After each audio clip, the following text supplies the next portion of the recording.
the channel where you will develop your listening, speaking, reading, writing skill.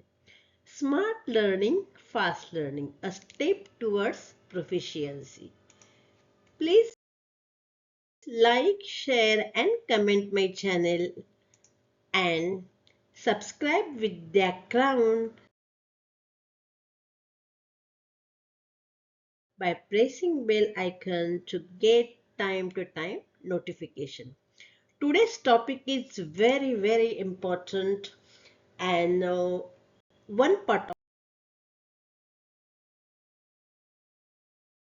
speech.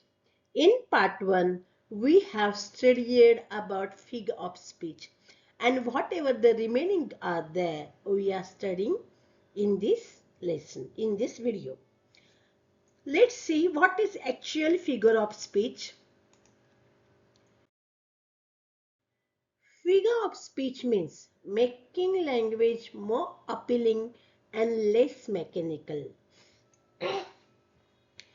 Figure of स्पीचने आपण काय करतो, आपली लँग्वेज आहे मोस्ट अपीलिंग करतो, म्हणजे इमोशनली अपीलिंग, दुसऱ्यांना ती आकृष्ट करते आणि यांत्रिकपणा तिचा कमी करते.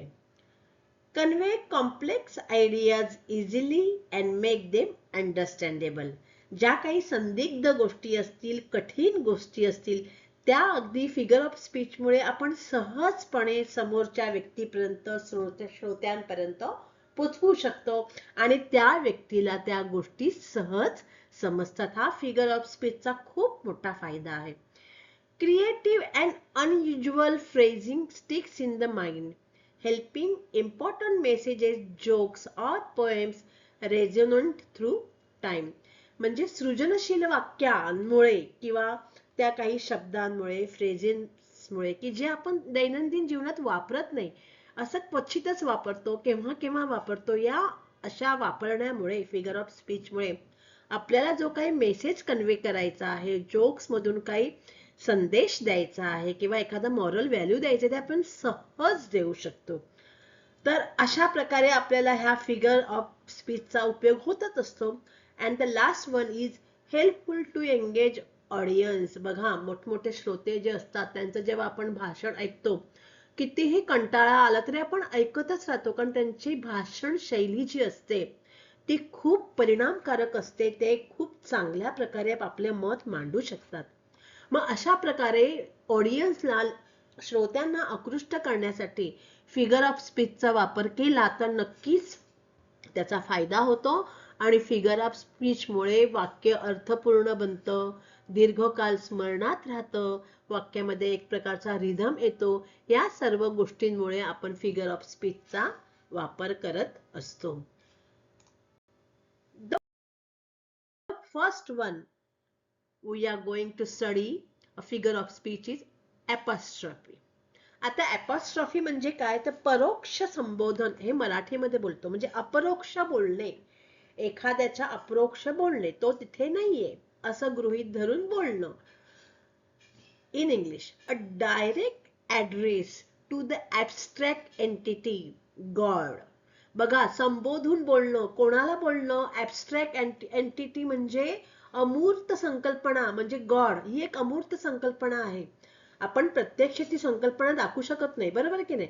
तर अशा व्यक्तींसाठी किंवा डेड, जे मृत झालेले आहेत, त्यांना आपण संबोधून बोलू शकतो. बघा, एखाद्याचे कोण आई वडील किंवा कुटुंबातलं कोणी गेलेलं असेल आणि त्याला तीव्र इच्छा असेल, तर तो त्या आठवणीने त्या व्यक्तीला हाक मारून सांगत असेल, तर अशा प्रकारची वाक्य ह्या अपॉस्ट्रॉफी मध्ये येतात. ऍबसेंट पर्सन, गैरहजर व्यक्ती, नॉन लिव्हिंग थिंग म्हणजे निर्जीव वस्तू, अँड प्लांट्स, ॲनिमल्स आणि बर्ड्स, झाडं, झुडपं, प्राणी, पक्षी यांना आपण जेव्हा ॲड्रेसिंग करतो, संबोधून बोलतो, तेव्हा आपण ॲपॉस्ट्रॉफी ह्याचा वापर करत असतो. Means what, addressing someone absent, dead or non human as if that person or thing were present. जणू काही ती लोक आपल्या समोर हजर आहेत, अशा प्रकारे आपण त्यांना काय करतो, संबोधून बोलत असतो, आपले विचार मांडतो.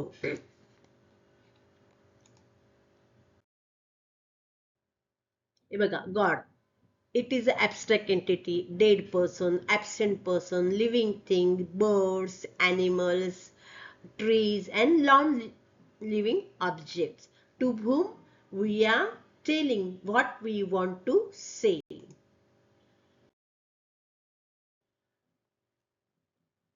See the first sentence. That boy to whom he is addressing, कोणाला addressing करतोय, कोणाला संबोधन बोलतोय बघा. Please open up my eyes, dear Lord. कृपया देवा माझे डोळे उघड. डोळे उघड म्हणजे तो स्वतः उघडू शकतो. डोळे उघड म्हणजे सत्य परिस्थितीची मला जाणीव होऊ दे. अशा प्रकारे तो स्पीकर आहे, हा इथला सब्जेक्ट आहे, तो मुलगा आहे, तो उद्देशून बोलत आहे. In this example, the speaker of the poem directly addresses the abstract entity God. Hence, the figure of speech is apostrophe. जी अमूर्त संकल्पना आहे गॉडची, तिला डिरेक्टली तो संबोधून बोलतोय, जसं काही ते त्याच्याशीच बोलत आहे. अशा प्रकारचं वाक्य आपण हे apostrophe मध्ये करत असतो. Next one is blow winds blow. Here also poet is talking with wind. Joyously requested, blow winds blow. इथे कवी कोणाशी बोलते? वाऱ्याशी. आणि वाऱ्याला सांगते अरे वाह, खूप छान प्रकारे वाह. कारण त्याच्यामुळे बघा झाडं मस्तपैकी डोलतायत आणि त्यालाही त्या वाऱ्याचा आनंद होत आहे. In this way we can address to everyone in whatever is in nature. The next one is refrain. Refrain म्हणजे रिपीटिंग करणं. आर पहिला शब्द आहे आर, तर ह्या आर वर्ण रिपीटेशन हे लक्षात ठेवायचं आहे. जसं apostrophe म्हणजे संबोधन. आपण संबोधन करतो, कोणाशी तरी बोलतो, जे ऍबस्ट्रॅक्ट आहे, डेड आहे, ऍबसेंट आहे, नॉन लिव्हिंग आहे, लिव्हिंग आहे. तसं रिफ्रेन म्हणजे रिपीटेशन. आपण रिपीट करतो, म्हणजे पालुपद लावणे जे आपण मराठीमध्ये बोलतो ना. पण हे रिपीटेशन आपण इथे जे करतो फिगर ऑफ स्पीचला ह्या, ते आपण एक रिदम चांगला वाढवण्यासाठी, ते मेमोरेबल करण्यासाठी त्याचा काहीतरी उद्देश आहे. Just see what is refrain means. In poetry and songs where a word, phrase, line is repeated. बघा कवितेमध्ये किंवा गाण्यामध्ये एखादा शब्द, एखादी फ्रेज किंवा लाईन रिपीटेड होत असते ऍट इंटरव्हेल्स, ठराविक काळानंतर. Often at the end of stanzas. म्हणजे कविता किंवा गाणी आपण जी बघतो तर शक्यतो म्हणजे 95% तरी एखाद्या कडव्याच्या नंतर ते ओळ पुन्हा पुन्हा येत असते. आता ह्या दृष्टिकोनातून तुम्ही जेव्हा कविता वाचाल किंवा ऐकाल किंवा गाणं ऐकाल तेव्हा ह्या दृष्टिकोनातून ऐकत जा आणि ते रिफ्रेन म्हणून लक्षात ठेवायचं. असं वर्षभर करत राहिल्यावर सगळे फिगर ऑफ स्पीच तुमच्या लक्षात राहतील. एकदम सगळ्या यांचा फिगर ऑफ स्पीचचा अभ्यास करणं खूप कठीण आहे. तेव्हा समजतं तो मुद्दा, परंतु त्या सगळ्यांमध्ये भेद करणं आणि ते लक्षात ठेवणं हे कठीण असतं. It create emphasis, rhythm and emotional impact. ह्याच्यामुळे काय होतं, एक आघात येतो, त्या शब्दांवर एक आघात येतो आणि तो आघात ऐकावासा वाटतो. रिदम नाद तयार होतो आणि इमोशनल म्हणजे भावनिक परिणाम आपल्यावर खूप छान होत असतो. It adds importance to the words repeated. जो शब्द रिपीट झालेला आहे त्या शब्दाचं महत्व आहे हे आपल्याला त्याच्यामधून कळतं.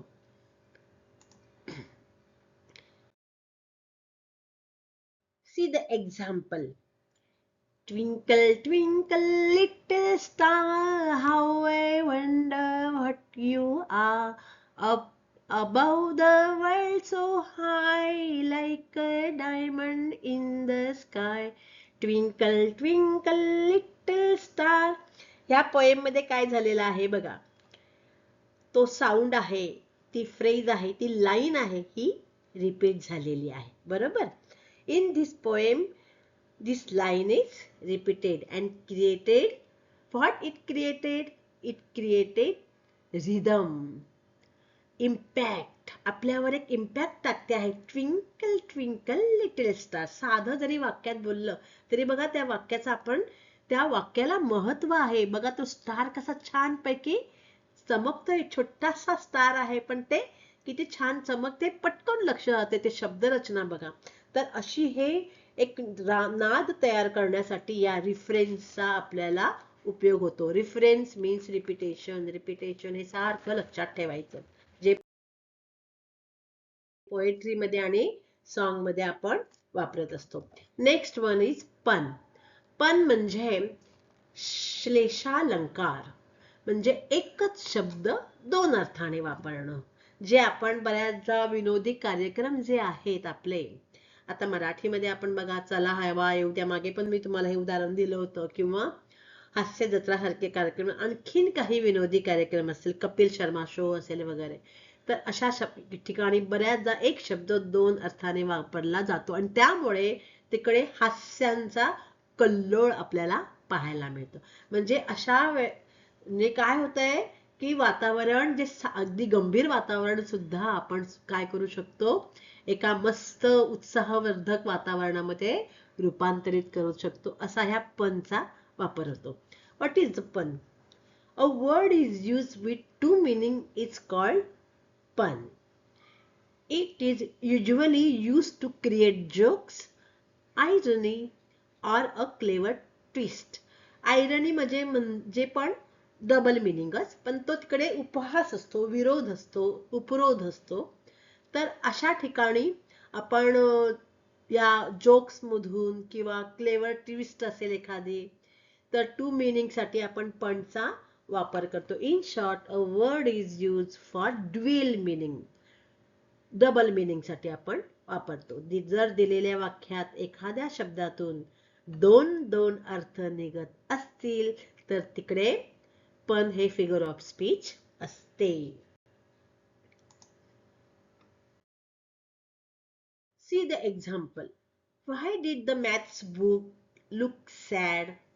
Because it had too many problems. बघा प्रश्न काय आहे? मॅथ्स बुक एवढं सॅड का, दुःखी का दिसतं? Because it had too many problem, कारण त्याच्यामध्ये खूप प्रॉब्लेम्स आहेत, त्याला खूप प्रॉब्लेम्स आहेत, असाही अर्थ निघतो आहे. म्हणजे मॅथ्स बुक मध्ये आपल्याला प्रॉब्लेमच असतात, ते आपण सॉल्व्ह करतो, हा त्याचा एक अर्थ. आणि मॅथ्स बुक बघा नेहमी असं हे मराठी किंवा इंग्लिश किंवा हिंदी या पुस्तकांसारखं जे आकर्षक असतं तेवढं नसतं, कारण मॅथ्स बुक मध्ये काय असणार, अंतर्घटक, तर ते सगळे गणित उदाहरणं असणार आहेत, तीच बाहेर दिलेली असतात, मग ते बघायला एवढं गंभीर वाटतं.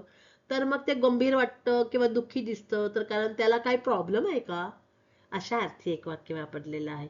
म्हणजे गणिताच्या पुस्तकामध्ये उदाहरणं आहेत, त्याच्यामध्ये प्रॉब्लेम्स आहेत, समस्या आहेत, शंका आहेत, आणि त्या पुस्तकाला काही प्रॉब्लेम आहेत का, ह्या अशा प्रकारे ह्या आपण बघा पण चा वापर करून फिगर ऑफ स्पीच याच्याद्वारे आपण आपल्या अशा प्रकारे भावना मांडू शकतो. Next sentence is being struck by lightning is a shocking experience. विजेमुळे आपण चिकटून जाणं आणि त्याच्यामुळे बघा आपल्याला शॉक लागतो, बरोबर आहे, विजेमुळे आपल्याला शॉक लागतो. आणि दुसरा अर्थ काय आहे, विजेमुळे चिकटणं ही आपल्याला एक काय आहे, शॉकिंग न्यूज आहे. बापरे, किती भयावह न्यूज आहे. शॉकिंग म्हणजे आपल्याला भीती वाटली त्याची, एकदम पटकन शॉकच लागला आपल्याला, जर शॉक कसा लागतो तसा. म्हणजे ह्याच्या अर्थी लाइटनिंग मुळे, विजेमुळे शॉक लागतो, आणि ती न्यूज सुद्धा काय दिले, विजेमुळे शॉक लागलेला आहे, ही एक शॉकिंग न्यूज आहे. अशा प्रकारे आपण दोन अर्थ ह्या पण फिगर ऑफ स्पीच वापरून काढू शकतो. जेव्हा जेव्हा इथे बघा खूप उपहास किंवा विरोध दाखवला नाही, नाहीतर मग ते आयरनी पण झालं असतं. आणि एक लक्षात ठेवा की एखादं उदाहरण दोन दोन तीन तीन फिगर ऑफ स्पीच मधलं सुद्धा असू शकतो. त्याच्यातला अर्थ बघणं मी नेहमी सांगत आलेले आहे की जेव्हा पहिलं आपण इंग्रजी मधलं वाक्य वाचणार तेव्हा त्याचा अर्थही पाहत चला, अर्थ पाहत चला, थोडंसं ग्रॅमॅटिकल जे असेल ते पाहत चला, आणि मग नंतर ठरवा. डिरेक्टली उत्तर लिहायचं नाही, विचार करा, चिंतन करा आणि मग उत्तर लिहा. नेक्स्ट वन इज युफिमिझम, म्हणजे पर्यायोक्ती. आता पर्यायोक्ती म्हणजे मृदू पर्याय, कठोर परिस्थिती सौम्य शब्द वापरून सांगणे. In English, Euphemism is a figure of speech in which a mild, polite, or indirect word is used instead of harsh or unpleasant one. कठोर वाणी न वापरता मृदू वाणी वापरायची, नम्र वाणी वापरायची किंवा अप्रत्यक्षपणे एखादी कटू घटना समोरच्या श्रोत्याला किंवा समोरच्या व्यक्तीला सांगायची. अतिशय सौम्य शब्दामध्ये, मृदू वाणीमध्ये किंवा अप्रत्यक्षपणे आपण एखादी अशुभ गोष्ट सांगतो, अप्रिय गोष्ट सांगतो, तर ह्याच्यासाठी आपण युफिमिझम हे फिगर ऑफ स्पीच वापरत असतो. म्हणजे polite language, mild language, indirectly we are saying that all are coming under euphemism. See, the first one is Smita has a special needs. आता मी म्हटलं की स्मिता अपंग आहे. हा, ती अपंग मुलगी ना स्मिता, अपंग ना, अपंग. अपंग ते हा शब्द ऐकायला असं बरं नाही वाटत त्या व्यक्तीला. जी अपंग असते ती मुळातच दुःखी असते, परंतु ती दुःख बाजूला सारवूनही ती समाधानाने राहायचा प्रयत्न करते. असं नाही, अशा व्यक्तीला तर तो शब्द ऐकायला बरं वाटत नाही.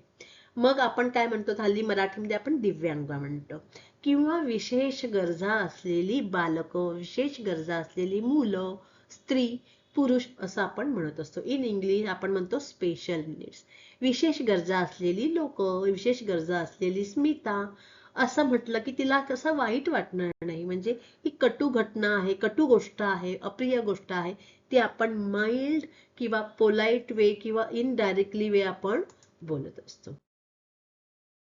Next one is my father is a senior citizen. आता बघा, मी असं जर म्हटलं माझ्या वडिलांना कोणी किंवा त्यांना असं वाटलं की माझे बाबा म्हातारे आहेत, म्हातारा हा शब्द प्रत्येकाला ऐकायला आवडेलच असं नाही. म्हातारं म्हणजे मी जेव्हा हातपाय चालत नाहीत का, मला नीट काही काम करता येत नाही का, म्हणजे मी दुसऱ्यांवर अवलंबून झालाय का, असंही एखाद्याच्या मनामध्ये येऊन त्याला वाईट वाटत असतं. तर बघा इथे किती छान दिलंय वाक्य, my father is a senior citizen. ज्येष्ठ नागरिक आहेत. ज्येष्ठ ह्या शब्दामध्ये म्हणजे बघा किती छान, अरे म्हणजे अनुभवी व्यक्ती आहे, माझे बाबा अनुभवी व्यक्ती आहेत, हे ऐकायला किती छान वाटतं. तर my father is a senior citizen, experience person. म्हणजे सिनियर सिटीजन ह्या शब्दामध्ये आपण खूप पोलाइटली आणि माइल्ड वे सांगत असतो. तर अशा प्रकारे आपण युफिमिझमचा उपयोग करत असतो. The next one is scenic कटके किंवा सिनिक डोकी. म्हणजे लक्षणा अलंकार हा भाषा अलंकार खूप इम्पॉर्टंट आहे आणि याचा खूप फायदा होतो. हे जनरली बऱ्याच वेळा वापरलेलं आपण पाहतो. ह्या प्रकाराचा सिनिक डोकीचा आपण या किंवा लक्षणा अलंकाराचा बऱ्याचदा आपण वापर करत असतो. तर what is it? A figure of speech in which a part is made to present the whole or vice versa. म्हणजे एखादा भाग पूर्ण भाग आहे असं सांगून, एखादा भाग सांगून तो भाग म्हणजे पूर्ण भागाची ओळख होते, किंवा पूर्ण भाग सांगितल्यावर एखाद्या ठराविक भागाची ओळख होते. तर अशा प्रकारे म्हणजे संपूर्ण वस्तूसाठी एक घटक वापरणं किंवा एका घटकासाठी संपूर्ण वस्तू वापरणं. A part is used to represent whole or the whole is used to represent a one. पुन्हा सांगते, संपूर्ण वस्तूसाठी एक घटक वापरणं किंवा एका घटकासाठी संपूर्ण वस्तू वापरणं, यासाठी आपण या सिनिक डोकीचा वापर करत असतो. Sentences. India won their first women's cricket world cup. आता इथे इंडिया म्हणजे पूर्ण इंडियातल्या स्त्रियांनी जिंकला का क्रिकेट वर्ल्ड कप? नाही. जर ती वुमेन क्रिकेटची जी टीम होती त्या टीमने हा वर्ल्ड कप जिंकलेला आहे. The word India refers to the entire country but in the context of a cricket match. Indian women's cricket team. The entire country didn't play the match. Only a specific team of players. पूर्ण country match खेळलेली नाही. फक्त कोण खेळलं की जे त्या team मधले होते, त्या मुलींनी क्रिकेट मॅच खेळून इंडियासाठी काय आणलेला आहे, वर्ल्ड कप आणलेला आहे. म्हणजे इंडिया ह्या एका शब्दामुळे काय झालेलं आहे, पूर्ण देशाचं आपल्याला प्रतिनिधित्व करता आलेलं आहे.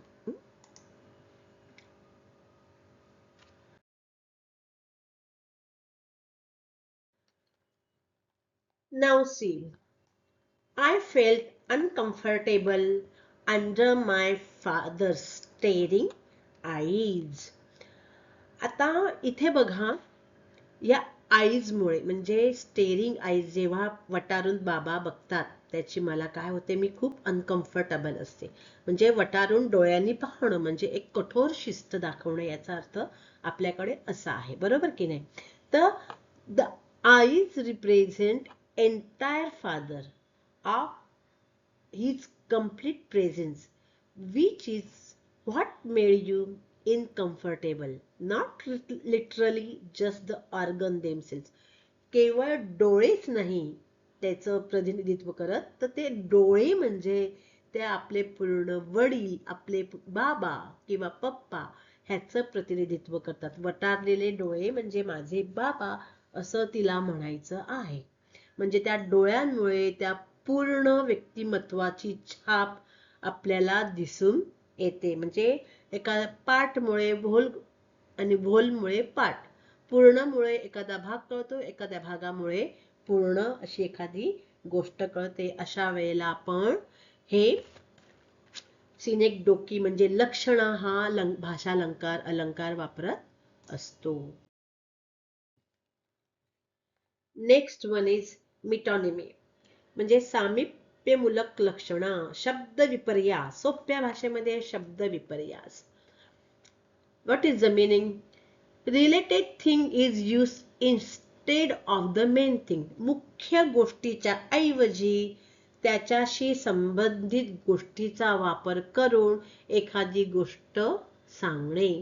एखाद्याचा त्याच्याशी संबंधित गोष्टीने उल्लेख करणे.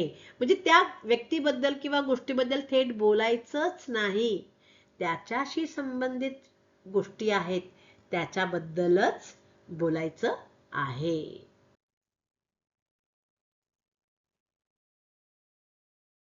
Example for metonymy is the suits walk into the meeting.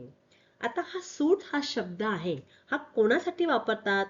The word suit is a symbol of professional attire, is used to represent the people wearing them. म्हणजे अशा प्रकारच्या सुटा बोटातले जे बोर्ड ऑफ डिरेक्टर असतात किंवा त्यातले मेंबर्स असतात किंवा मोठे मॅनेजर्स असतात किंवा CEO असतात किंवा मोठे अधिकारी असतात, त्यांच्यासाठी आपण सूट हा शब्द वापरतो. म्हणजे तो आता ही सूट वॉक्स इनटू द मीटिंग, म्हणजे सूट वॉक म्हणजे हे असे अधिकारी आहेत, त्या मोठ्या पदावरचे सूट बुटातले अशा प्रकारचं वेश परिधान करणारे अधिकारी मीटिंगसाठी आलेले आहेत, म्हणजे ते मीटिंगसाठी गेले. तर अशा अर्थाने वाक्य, आता मी इथे two people are going to meeting असं मी म्हटलेलं नाही, सूट्स म्हटलेलं आहे. म्हणजे ते वरिष्ठ अधिकारी आहेत किंवा असा वेश परिधान करणारे त्या क्षेत्रातले कोण जे दिग्गज आहेत किंवा त्या ठिकाणी त्या पोस्टला हा वेश गरजेचा आहे, हा पोशाख गरजेचा आहे, अशा लोकांसाठी हे सूट्स हा शब्द वापरलेला असतो. म्हणजे या शब्दानेच कळतं की हे कुठली तरी मोठी अधिकारी व्यक्ती आहे किंवा मोठ्या पदावरची व्यक्ती आहे. Next one is the Bollywood movies are watched all over the world. आता पूर्ण जगामध्ये बॉलिवूड मूवीज बघितले जातात. बॉलिवूड मूवीज म्हणजे काय? Bollywood isn't just a place, it is closely associated with Hindi films, their style and their global popularity. आता बॉलिवूड म्हणजे काय? फक्त मुंबईतलं प्लेस नाही, बॉलिवूड हे मुंबईमध्ये आहे, बरोबर की नाही? म्हणजे या फिल्म सिटीज वगैरे वगैरे. मग केवळ आणि त्यातली कलाकार मंडळी, त्यातलं कास्ट, त्यातले ऍक्टर्स, त्यातले technicians, all people connected to Hindi movie, Hindi film. तर म्हणजे हे बॉलिवूड म्हणजे काय काय येतं? ते हिंदी फिल्म्स येतात, त्यातले ऍक्टर्स येतात, त्यातले टेक्निशियन्स आले, त्यातले ऑल द कनेक्टेड लोक आले, दे प्रोड्युसर, दे डिरेक्टर, दे स्टाईल, त्यांची स्टाईल काय, त्यांची स्टाईल वेगळी आहे बघा. टॉलिवूडची स्टाईल म्हणजे साऊथ इंडियन पिक्चरची मूवीजची स्टाईल वेगळी आहे, फिल्म इंडस्ट्रीची. आपल्या मराठी इंडस्ट्रीची स्टाईल वेगळी आहे, बॉलिवूडची स्टाईल वेगळी आहे, हॉलिवूडची स्टाईल वेगळी आहे. प्रत्येकाची एक एक वेगळी स्टाईल आहे. आता हॉलिवूडची स्टाईल जरा जगात खूप प्रसिद्ध आहे, कारण ते त्या प्रकारचे पिक्चर बनवत असतात. आपले बॉलिवूड वेगळ्या प्रकारचे, म्हणजे ही त्याची ओळख झाली. बॉलिवूड हा शब्द त्याची हिंदी मूवीज साठी, हिंदी फिल्म इंडस्ट्रीची ही ओळख आहे. एका शब्दाने कळतं बॉलिवूड म्हणजे हिंदी फिल्म इंडस्ट्री. अशा प्रकारे हा एकच शब्द वापरून आपण मिटोनॉमी हे शब्द विपर्यास ह्या फिगर ऑफ स्पीचचा साठी वापर करून हे फिगर ऑफ स्पीच आपण ओळखू शकतो. म्हणजे एका शब्दामुळे आपण बाकीचं ओळखायचं. इन मराठी एक हे आहे बघा, शीतावरून भाताची परीक्षा. अशा प्रकारे पटकन ओळखण्यासाठीच्या मी तुम्हाला जेवढ्या जेवढ्या खुणा लागतील तेवढ्या तेवढ्या मी स्पष्ट केलेल्या आहेत. तर त्या सगळ्या लक्षात ठेवायच्या आणि त्याप्रमाणे आपलं जो प्रश्न असतो ह्याच्यावर फिगर ऑफ स्पीचचा तो सोडवायचा आहे. परत एकदा सांगते, ॲपॉस्ट्रॉफी म्हणजे आपण जे ॲबसेंट किंवा ॲबस्ट्रॅक्ट एंटिटी आहे, living things, non living things, त्यांना आपण संबोधन करतो. रिफ्रेन, आर बघा पहिला आहे म्हणजे रिपिटेशन. ज्या कवितेच्या ओळी अशा कडव्याच्या नंतर येतात वारंवार त्यांना आपण रिफ्रेन म्हणतो. पण म्हणजे एकच शब्द दोन अर्थाने ड्वेल मिनिंग साठी वापरतो. युफिमिझम मध्ये आपण माइल्ड किंवा सॉफ्ट लँग्वेज मध्ये किंवा पोलाइट लँग्वेज मध्ये इनडायरेक्टली आपण सांगत असतो कटू गोष्ट, अप्रिय गोष्ट. सिनेक्डोकी मध्ये आपण काय करतो, पार्ट साठी होल गोष्ट वापरतो, म्हणजे संपूर्ण वस्तूसाठी एक घटक वापरतो किंवा एका घटकासाठी संपूर्ण वस्तू वापरतो. मिटोनॉमी साठी आपण काय करतो, एखाद्याचा त्याच्याशी संबंधित गोष्टीने उल्लेख करत असतो. अशा प्रकारे हे असे फिगर ऑफ स्पीच आहेत. तर तुम्हाला कळले असतील असे मी अपेक्षा करते. आणि please like, share and comment to my channel Vidya crown. Subscribe it by pressing bell icon to get time to time notification. And thank you for watching my video. Wish you all the best.